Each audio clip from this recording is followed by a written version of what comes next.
मैं थोड़ा सा वेस्ट बंगाल के बारे में बात करना चाहता हूँ। पिछली बार भी मैंने बात की थी, इलेक्शन आने वाला है अगले 6 महीनों में। आप बंगाल की स्थिति को आज कैसे देखते हैं? देखिए, बंगाल में कानून और व्यवस्था चरमराई हुई है। अम्फान तूफान आया, पूरी राहत इधर उधर अनाप शनाप घोटालों में चली गई। जो यहाँ से अनाज भेजा गया वो भी घोटालों में तितर बितर हो गया। कोरोना के लिए भी जिस प्रकार की पर्याप्त व्यवस्था होनी चाहिए थी वो नहीं हुई। भ्रष्टाचार अपनी चरम सीमा पर है। कानून और व्यवस्था तितर बितर हो गई है। घुसपैठ बेरोक टोक चालू है। बम बनाने के कारखाने हर जिले में मिलते हैं। स्थिति बहुत खराब है।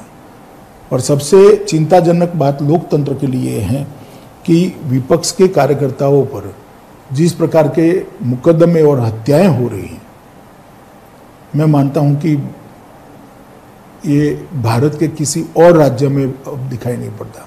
एक जमाने में केरल में होता था, परंतु अब तो वहां पर भी काफी अंकुश आया है।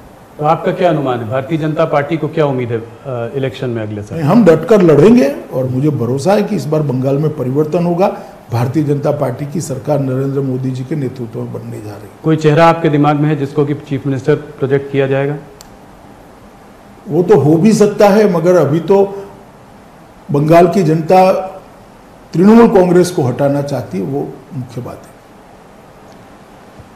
आपके साथी जो हैं, जो कि बंगाल को देखते हैं या बंगाल में हैं, जैसे कि कैलाश विजयवर्गीय, बाबुल सुप्रियो, इन्होंने ये तक मांग की है कि वहां पे प्रेसिडेंट रूल लगाना चाहिए। आपकी इस पे क्या राय है? देखिए, तो पॉलिटिकल पार्टी के नेता है, स्थिति इतनी गंभीर है कि मांग करे वो उनकी जगह पे वाजिब है। जहाँ तक भारत सरकार का सवाल है, हमें संविधान के हिसाब से देखना है। गवर्नर साहब की रिपोर्ट क्या आती है, स्थिति क्या होती है, वो देखकर निर्णय होता है। परंतु भारतीय जनता पार्टी के नेता जो मांग कर रहे हैं, मैं मानता हूं कि स्थिति सच अर्थ में वहां पर गंभीर है। तो इसलिए उनकी मांग मतलब एकदम गलत भी नहीं है? मांग करना गलत नहीं है जी। पर आप ये नहीं कह रहे हैं कि स्थिति अभी ऐसी हुई है कि वहां पर प्रेसिडेंट? मैंने ऐसा नहीं कहा जी। तमिलनाडु के बारे में आप क्या कहेंगे? क्या वहां रजनीकांत से आप हाथ मिला सकते हैं? अभी देर है थोड़ा, उन्होंने तय भी नहीं किया है कि वो राजनीति में आएंगे नहीं आएंगे।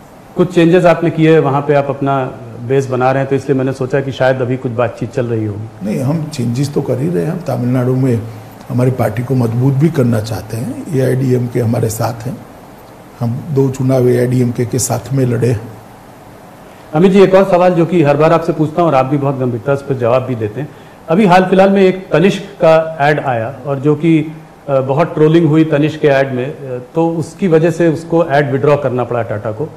कहीं ये सोशल हार्मनी जो है हमारे देश में, ये कुछ ढीली नहीं पड़ती जा रही है? जो सोशल हार्मनी का जो एक ढांचा था हमारे देश में, आपको लगता है कुछ लोगों की वजह से इस पर क्षति पहुंच रही है? देखिए, हमारी देश की सोशल हार्मनी को कोई इस प्रकार के छोटे मोटे हमले तोड़ नहीं सकते।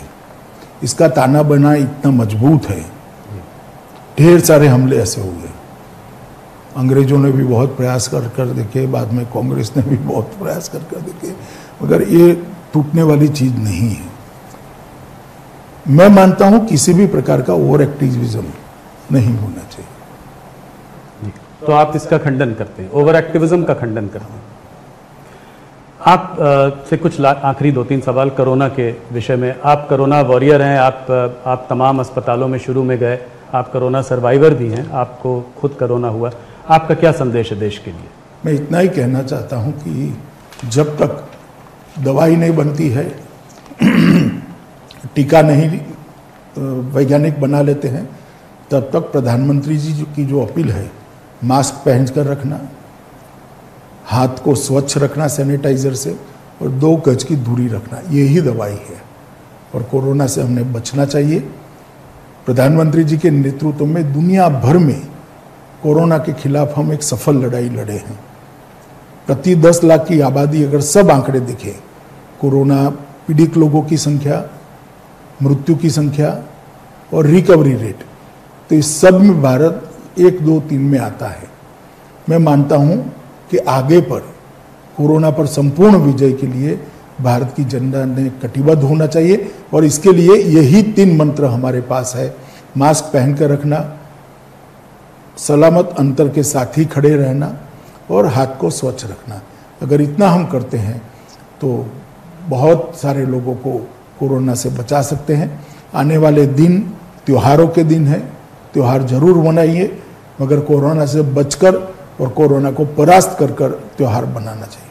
कोरोना की वैक्सीन आपका क्या अनुमान है, कब तक आ सकती है? इसमें मेरे अनुमान से काम नहीं होता है। इसके इंटरनेशनल स्टैंडर्ड्स हैं, जब तक वो स्टैंडर्ड फुलफिल नहीं होते वैक्सीन किसी भी व्यक्ति पर लगाना हितावह नहीं होता है। तो ये तो वैज्ञानिक और इंटरनेशनल इंस्टीट्यूशन ही तय करेंगे, ICMR ही तय करेगी कि वैक्सीन मार्केट में ले जाने लायक हुई है या नहीं हुई। अमित जी, आपको हमें एक्सक्लूसिव इंटरव्यू देने के लिए बहुत बहुत धन्यवाद। आप हमारे माध्यम से करोड़ों लोग इस इंटरव्यू को देखेंगे, खास करके न्यूज़ 18 बिहार के दर्शक जो कि इस चुनाव को बहुत क्लोजली देख रहे हैं, वो आपके बयान को जरूर देख रहे होंगे। आपने हमें इतना समय दिया, इसके लिए बहुत बहुत धन्यवाद। नमस्कार। नमस्कार राहुल जी।